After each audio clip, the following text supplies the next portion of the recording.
Dire team ban.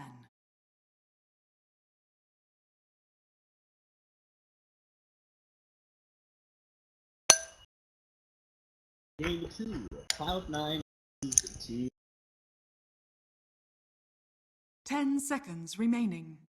These two teams, this is their last chance. This is 5 elimination. seconds Team remaining. Secret especially, only one game away from being eliminated from DAC. Many of these Reserve teams time. want to be able to qualify. Not only is it quite the prestigious thing if you qualify, first of all, especially through this European qualifier where there are so many good tier 2 teams out there, but also to be able to get yourself to DAC and see if you can make a pretty good stand there to affect your potential invitations future. So a lot on the lines here for these two teams. Cloud9 and Team Secret have been on the cusp of being one of those, tier 1 potential invited teams, maybe not necessarily to the majors, but potentially to other events. And if they can actually secure themselves win in a lot. But we are having a new patch.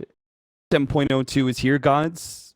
We didn't see it impact game number 1 massively. I kind of feel like did Cloud9, they were in an elimination match before, yes, but didn't they 2-0?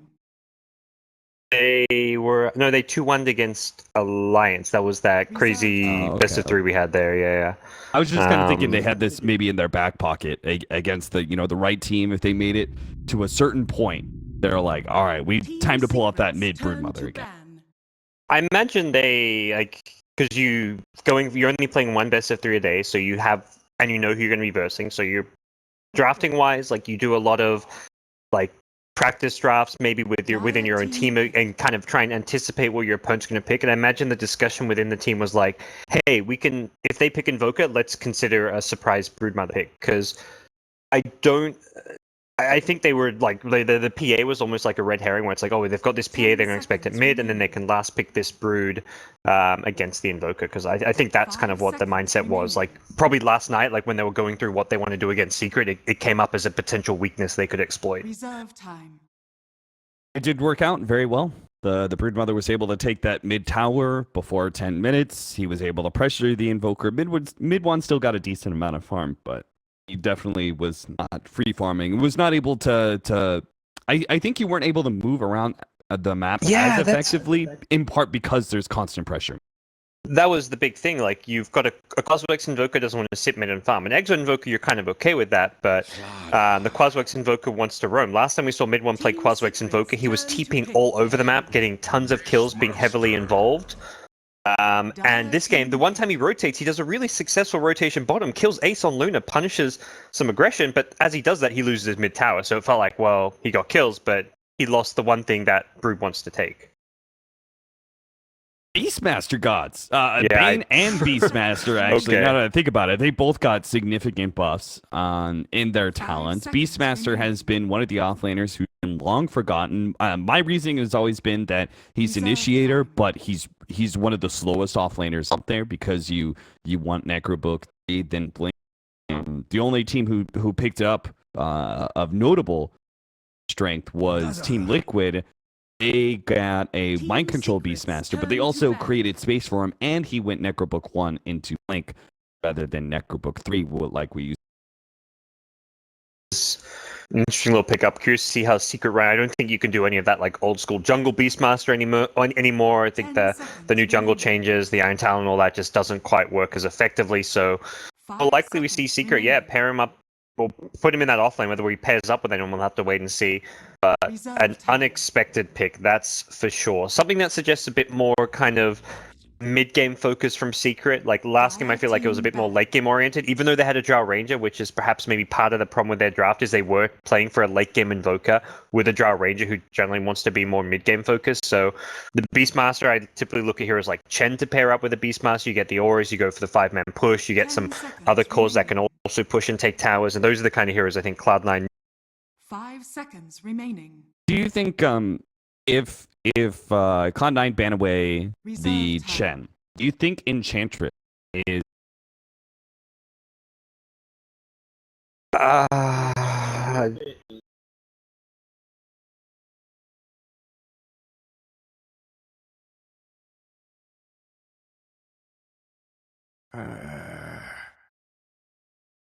Team Secrets turn to ban. Dire Team ban. But I am not a big fan of the Enchantress, like as far as how it works in competitive play. Just unlike the Chen, you don't have that good group up and push. I think the Enchantress is under immense pressure to win the laning stage and snowball. Maybe you as an Enchantress don't have to snowball, but your team has to. So you have to really allow your cores to dominate that early game. And if that doesn't work, I don't feel like there's a good transition out of that for an Enchantress. There's no comeback play for an Enchantress. Yeah, an Enchantress very much has to win the lanes where the Chen can't. When he only has one creep, Enchantress can pick up two, and that is supposed to be one of the big differences between these two heroes. Is that you can go at by 45 seconds, smoke and go into a lane and just demolish things. But if you don't manage to get that done, hero starts looking more lackluster as we go into the mid game. Chen was not actually tough though. Touch. It's going to be Luna. It is going to be still a pushing hero from Secret. Yeah, I mean, this can easily build into a Luna fourth pick, the Chen fourth pick if they want to go with the Luna. It becomes very apparent now that Secret do have like a heavy mid-game push in mind. They're going to be doing something similar to what Cloud9 did last game in terms of overall strategy, perhaps, less so the specific hero picks. But the Luna, the one common theme between the two games. So putting MP on that efficient farming hero and giving good team fight and good push come mid time. Yeah, you know, one of the heroes that would have been always banned is like Team Secret. If it had been last patch and we hadn't seen this Beastmaster pickup, it would have been Lifestealer, Darkseer as the 1-2 bans. But because the Beastmaster is out, Cloud9 can't run a Lifestealer. Slardar, they're a little bit limited in options, so they're going to move that Slardar into a support role, pick up a different offlaner. The Underlords talked about did receive quite the nerf in the level 1 category. Currently has to run, still feels comfortable making. Yeah, Bane, Luna. Luna is probably one of the heroes that suffers more against the Underlord aura, like in the mid to late game, because she is so agi stat focused with her build. She doesn't get a lot of like plus damage items, so that's where the Underlord aura is really good against Luna herself.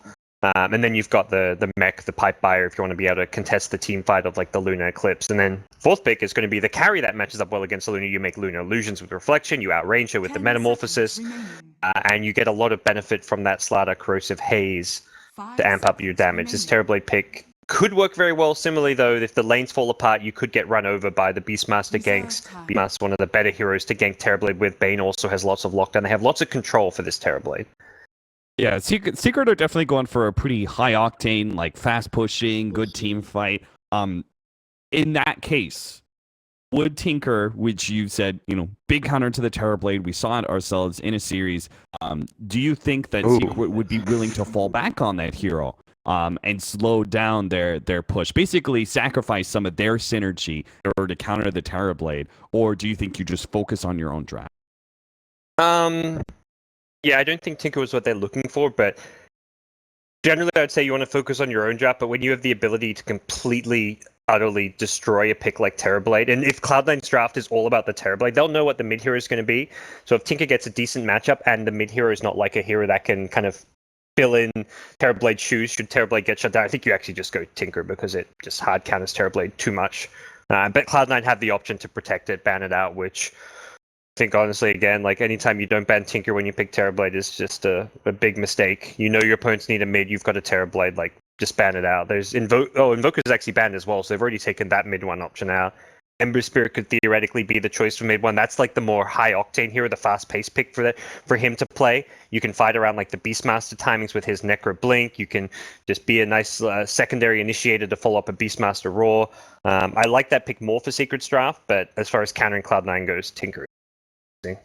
Yeah, because the thing is, right, they have this bounty hunter, and right now they don't. I don't feel that Team Secret have a hero that amplifies this bounty hunter like you really need. Like the Luna's this pushing hero, and getting information is always helpful, but it doesn't unlock the pick. Beastmaster is a slower offlaner, isn't going to be, you know, enabling kills as quickly. So again, the bounty hunter really unlocked the potential of being able to snowball off of these track kills isn't really there. So I would have much preferred the Ember Spirit or some other fast-paced ganking style controlling, like a tempo controller for mid lane for Secret, but they actually banned away the Ember Spirit themselves. There is going to be the Tinker ban from Cloud9, and we will see what mid they choose.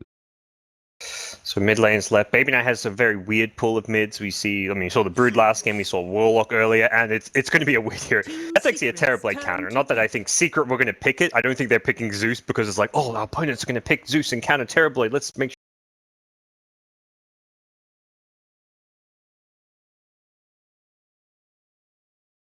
Uh, 10 seconds remaining. 5 seconds remaining. Reserve time.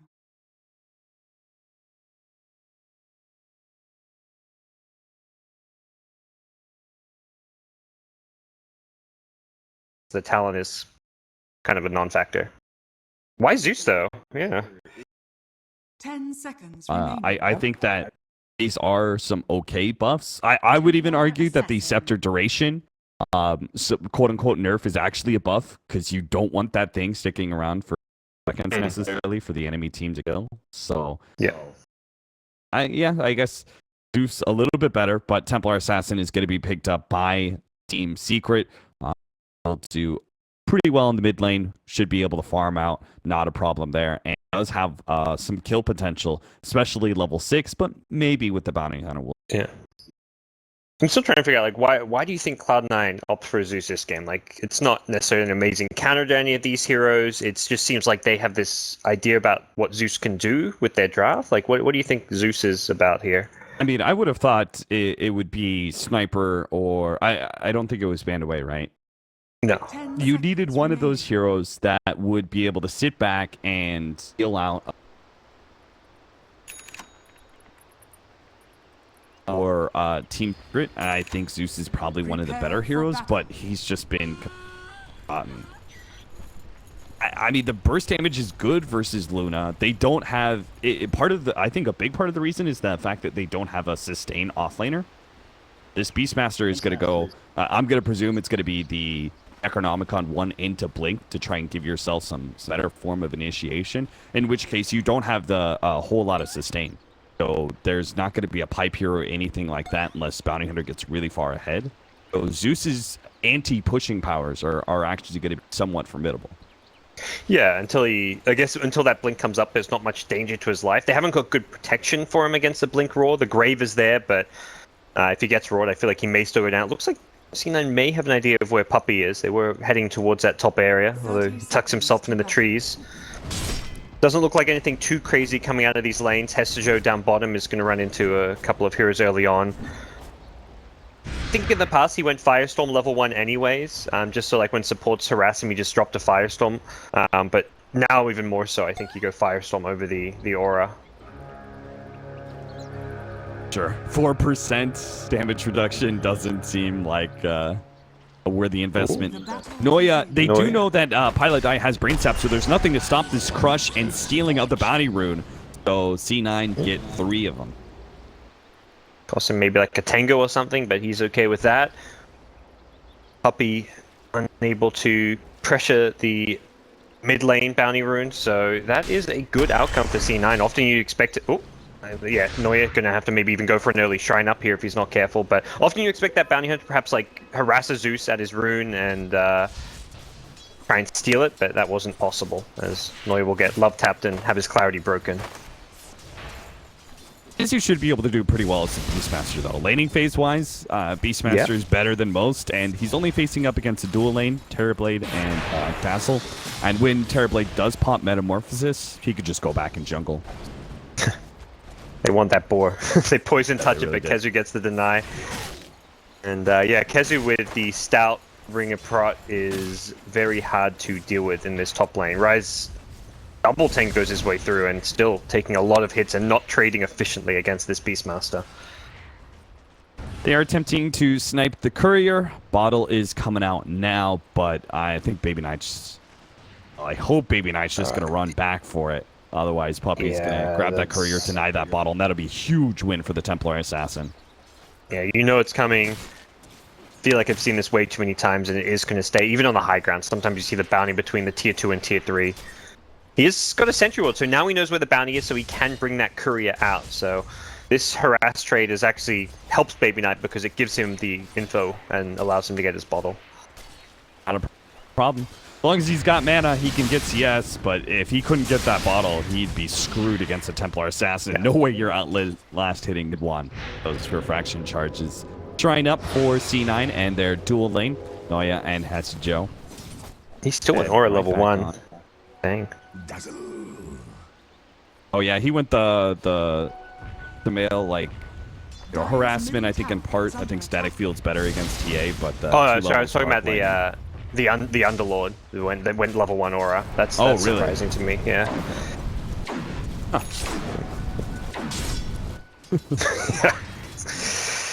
One of the more lackluster level 1 spells in the game, but even so, looks like he's at least getting some decent XP now down in this bottom lane. The Slatter's presence should allow him to be able to at least fight Pylai pretty nicely here. So it does look like kind of going to resort to a 2-2 lane, so we'll have to see what Puppy can do to upset things in the other lanes, whether he heads up top. I imagine Kezu's probably thinking he's doing just fine getting solo XP, but if there is kill potential on Ryze's Dazzle, he may make the call to have Puppy come and help him out. You know, without a courier snipe, I feel like this bounty hunter is looking more and more of a lackluster pick.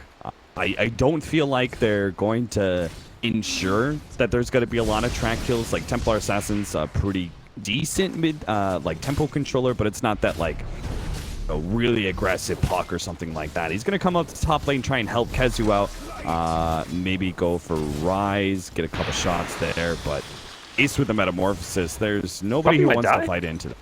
Oh no, he's okay. 3 seconds on his invis, he'll get it back up just in time. Down to 40 HP actually. He was very close to dying in the end. That was a risky play. The low-level bounty hunter doesn't even have his Janata up yet. Considering a shrine, but at the same time, do you really want to waste your shrine for a level 1 bounty hunter? I don't think that's necessarily the play to make when the Beastmaster can probably get a lot more value out of that shrine. These are just strong defensive lanes from Cloud9. Zeus sits pretty far back, and he's got a sentry there. The Slardar is helping the Underlord at bottom lane. That's not really a lane you can go into. And then it's a Terrorblade Dazzle at top. That's also not a lane that presents any real weakness. So Bounty Hunter in this laning phase gonna have a hard time getting any fun. Does pick up his shrine. Yeah. Yeah, gets that bounty rune, leeches some XP from the neutrals, so helps Mallow. It gets another bounty rune as well, so that'll suddenly goes from being a kind of not too useful level 1 bounty to almost level 3 bounty, and that's where you've got that 1-1-1 build where you have got a lot of damage output if you do gank the lane. But as you said, TA doesn't really necessarily pair up best as far as getting kills. Perhaps with the psionic traps you could see aggression on the Baby Knight at mid, but Zeus's positioning, if you stand right back, should be enough to avoid getting gone on. Mid one is at a very large CS lead. That's not surprising. Should be as a Templar Assassin against a Zeus, being at 32 and 13 compared to the 19 and 0 on Baby Knight. Most of the time, you're not picking up the Zeus, though. You get a whole lot of CS. Mid one is going to be caught here in the mid lane. They are going to be able to take off those refraction charges. Nice heal bomb from Ryze as well, but the sleep is going to come in from Pylai Die. Baby Knight, that is in part because he doesn't have that heavy level of lightning. Yeah, nice sleep. If Slider chases and gets another crush off, or even just gives Zeus some vision, that could have potentially led to a kill. Important to keep mid one alive there, and does get him back to safety. He's continuing to be annoying, is now finding some push up towards Hestejo's jungle, who is fairly low here, so Hestejo does need to be careful not to get lower than he already is. Baby Knight's going to join him for this last hitting. Maybe he has to Joe call that he's not feeling comfortable even with that scan, being alone.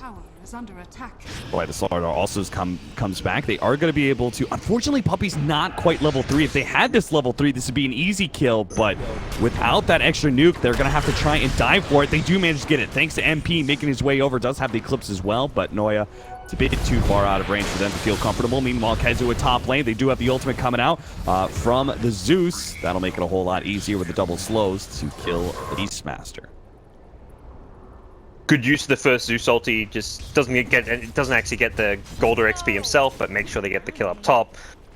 He's just back to farming, so he doesn't really care if his ulti's on cooldown, and he doesn't use up any mana because he was at the fountain anyway. So he's already back up to full, and top lane will see some pressure as a result of this. Kezu going to try draw aggro with the wild axes, but even with the aggro drawn, the TB Metamorphosis will at least chip at this tower, although it doesn't look like it'll do all too much damage.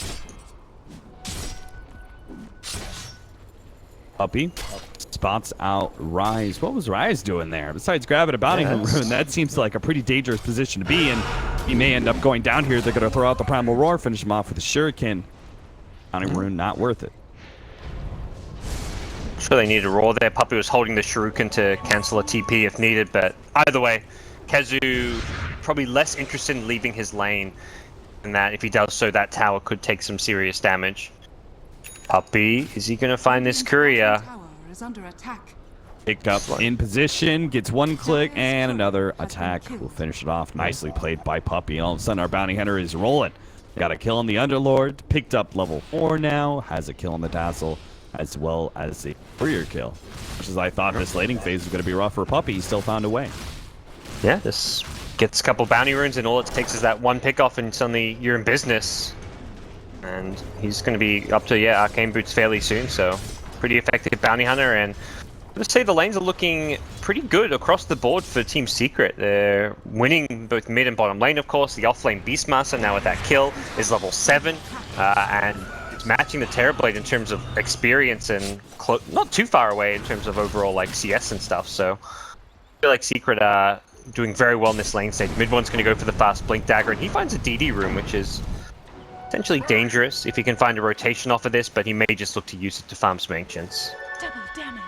Underlord's been jungling away, and they put Slardar in a more farming position bottom lane. Rise even rotates down to against the Bane Luna, because that is a very dangerous nuking combination. Pure damage of Brain Sap combined with the heavy Lucent Beam damage.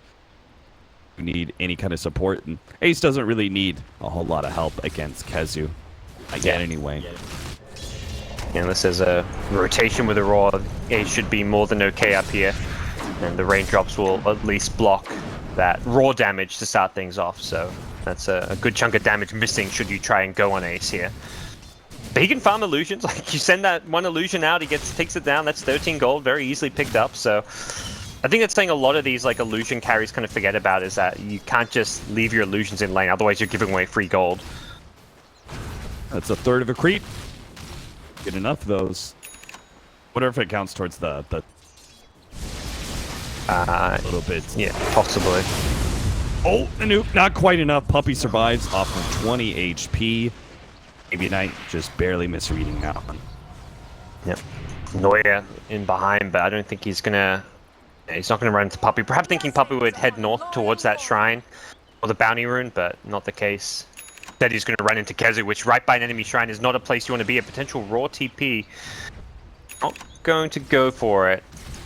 As perhaps I don't think he was expecting to find the Slardar there. So C9's lineup, pretty defensive.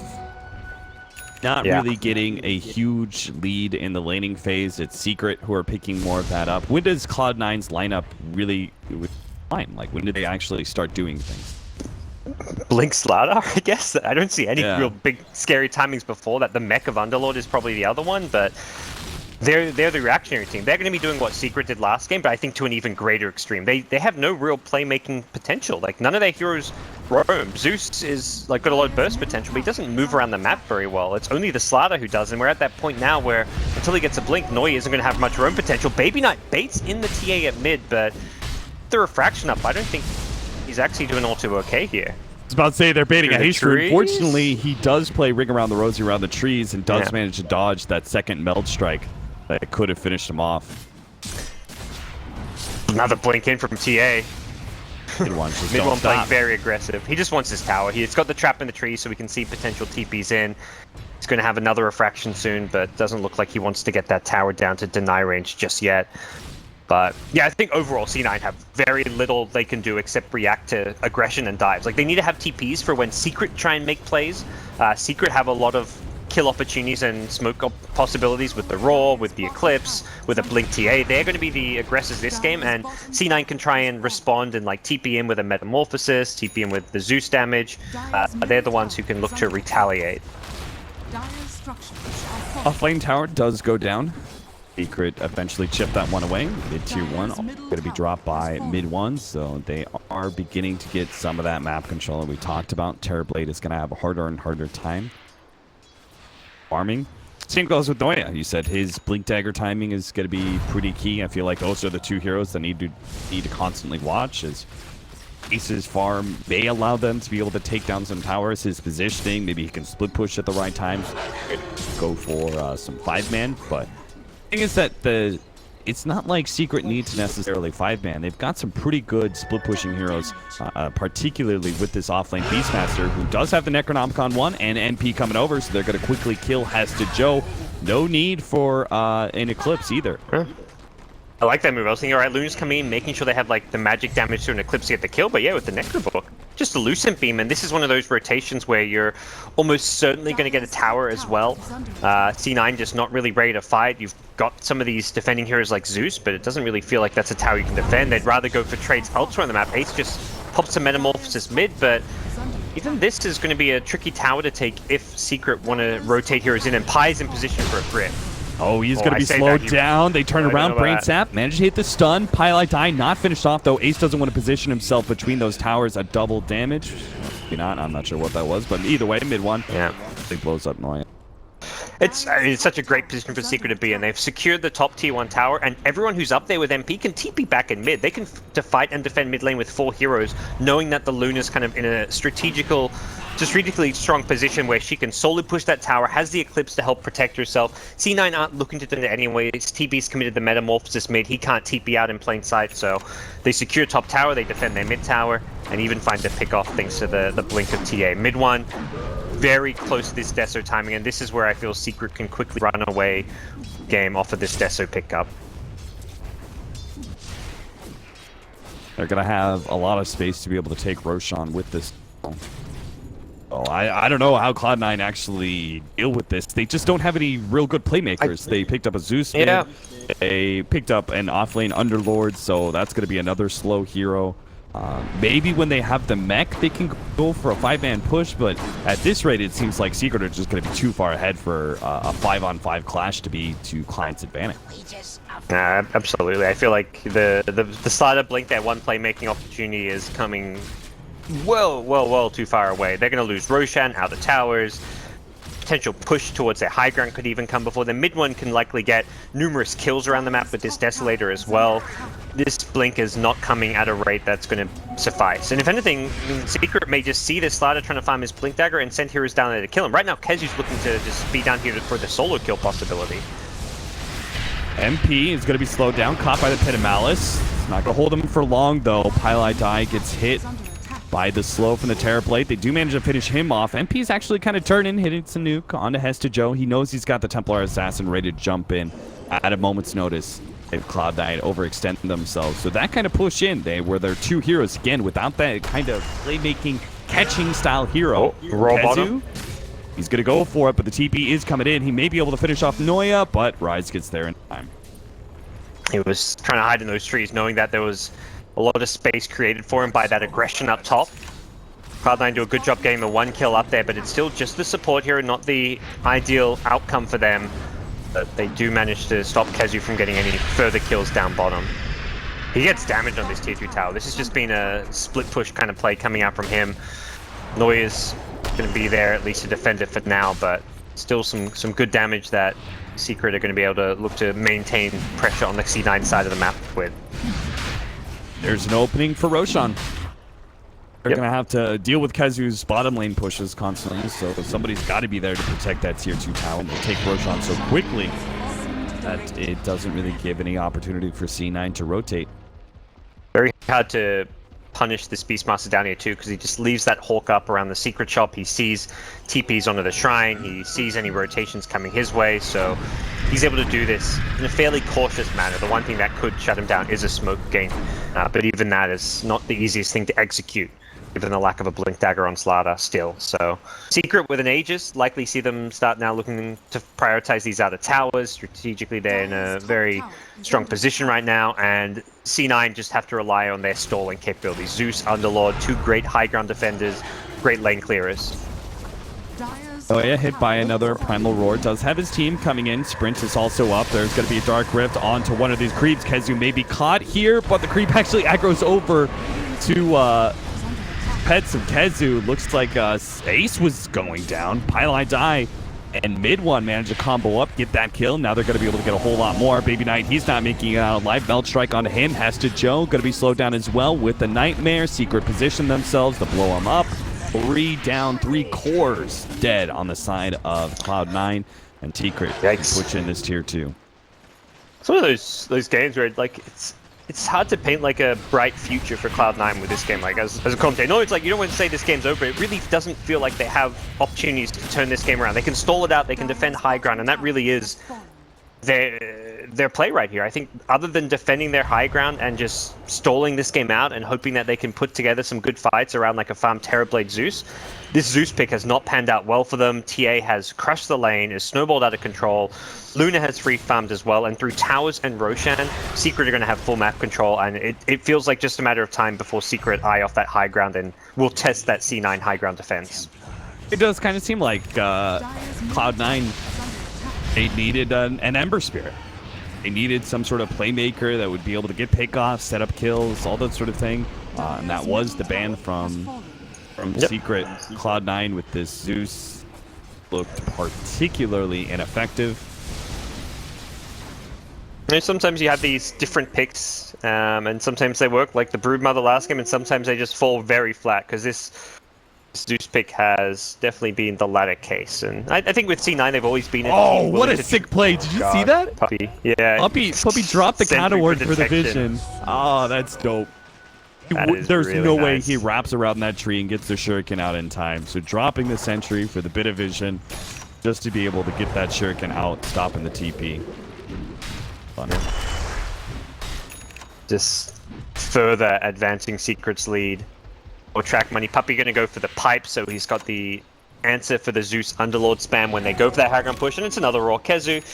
This time with a Necro 3. The mech TP out. Looks like, yeah, Hestia will be more than okay thanks to the Aura. But Kezu now with the Necrobook up is probably telling his team, like, Necrobook's up, let's get this bottom lane. And Noya was so close to blink. And Baby Knight's not even going to make it out. Escape. Yeah, no Force Staff, no Yules.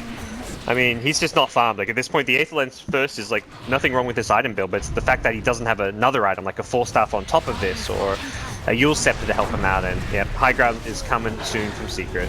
Mid one playing fearlessly. Diving in on Hesta Joe. They are having a bit of high ground defense, especially with the Zeus buyback now, and the Underlord, thinking Secret are going to be fourth back. That is the one thing going for Cloud9. They do have lots of high ground defense between Underlord and... Yeah, so until this... Oh, they go Glimmer Cape instead on Puppy, so he had the pipe queued up, but bought the Glimmer Cape first, so be able to put this on the TA or Luna, who's like the single high ground sieger with some magic resistance, and I think more than anything, their approach to strategic high ground is just going to be mid one, blink in and kill someone, and with 5.2k ult, he can pick up a Daedalus or something scary to just burst down a single hero. He queues up Eagle Song. See what's going to come from that, or not sure. Not really a butterfly game. Not sure about the butterfly pickup, but either way, he just needs to be able to burst down that one hero in the front nice and fast. Wonder if he's thinking it's because of engaging high ground. Huh. If he has butterfly, he can be one hitting that tower. Doesn't have to fear as much from Terrorblade or the tower shots. Right, it is going to be taken out pretty quickly, especially with all this magic damage. Yeah, the evasion is also good against the reflection, against his own illusions theoretically. So it's not a.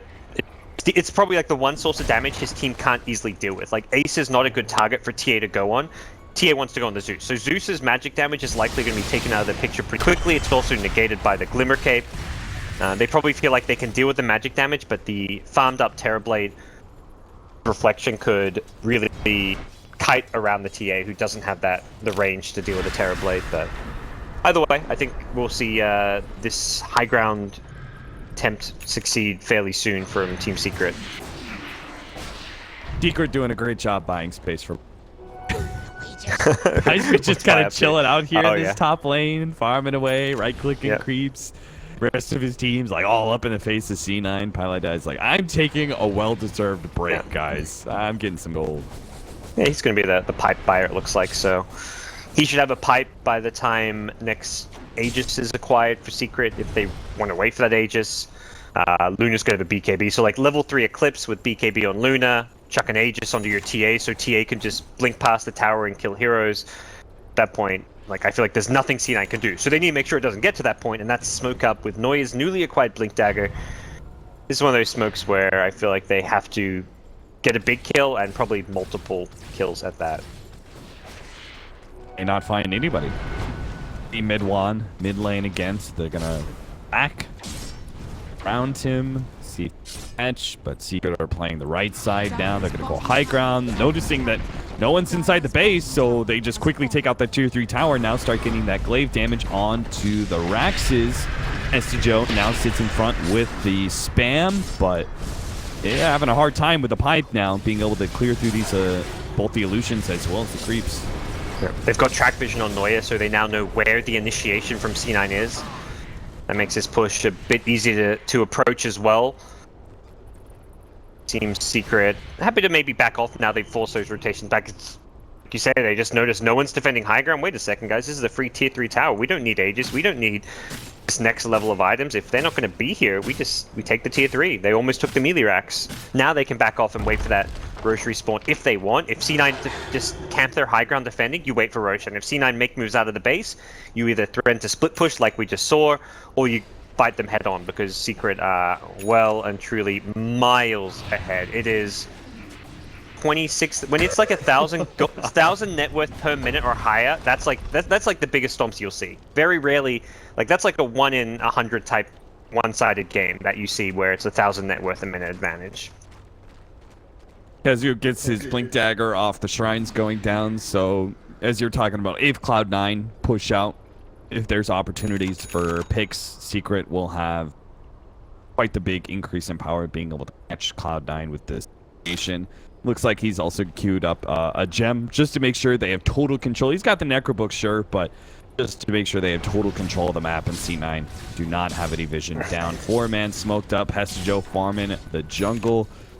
They are trying to push out with an illusion, waiting for somebody to come in, maybe because Cloud9 Joe here farming the neutrals, and they want to try him or maybe stop this illusion push that's coming in. Some way, somehow, Cloud9 are hoping Secret will fall into this trap, but yeah, it's not looking too bright for them. I mean, even if they kill even if Kezu gets overly aggressive, they kill Kezu, it doesn't really change the state of the game very much.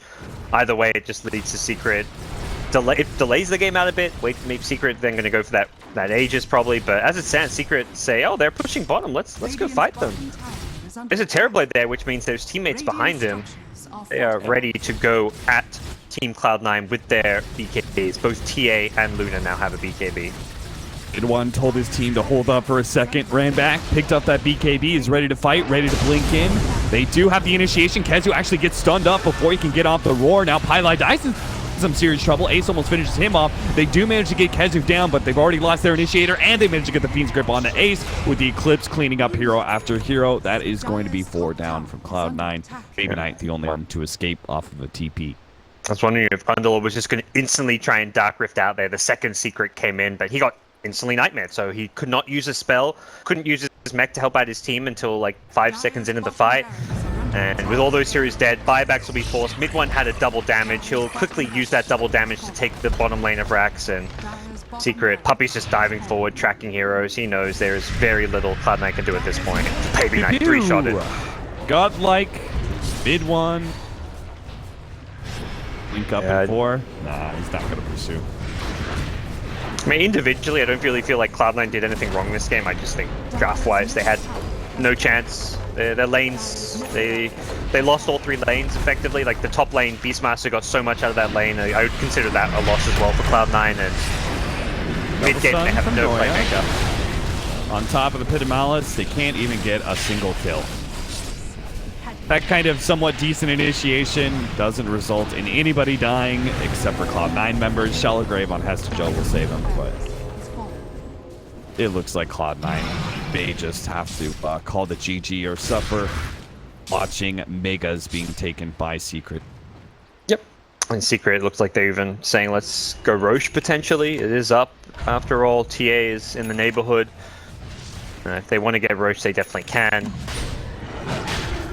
Cap this game's. I feel like it's not like a matter of like what do they need to win this game. I feel like this game's been over for like a good 10 minutes right now. So yeah, it really is. I don't have too much else to say personally, but I mean, game 3, it feels like the team.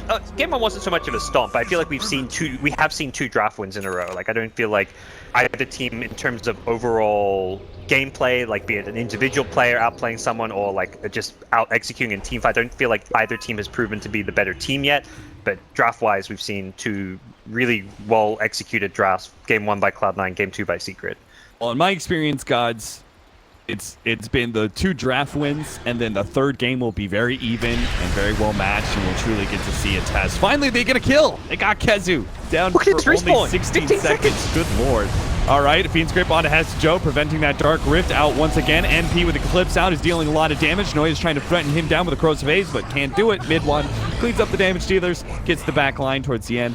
Now, Cloud9 will G out. Maybe not killing his items. Fantastic display of net worth loss. That's actually an insane level 15 talent for Beastmaster. But now that I see that, I'm like, wait a second. That's one of those scenarios like Lone Druid. You hit level 20, it's like you don't really want to level up past that. You want to actually 5-man around this level 15 Beastmaster and keep him around that level for a while so you can abuse that really short respawn time. Maybe rolls on cooldown, but you still have a lot of pushing power through the aura, the Necrobook, so I mean, Secret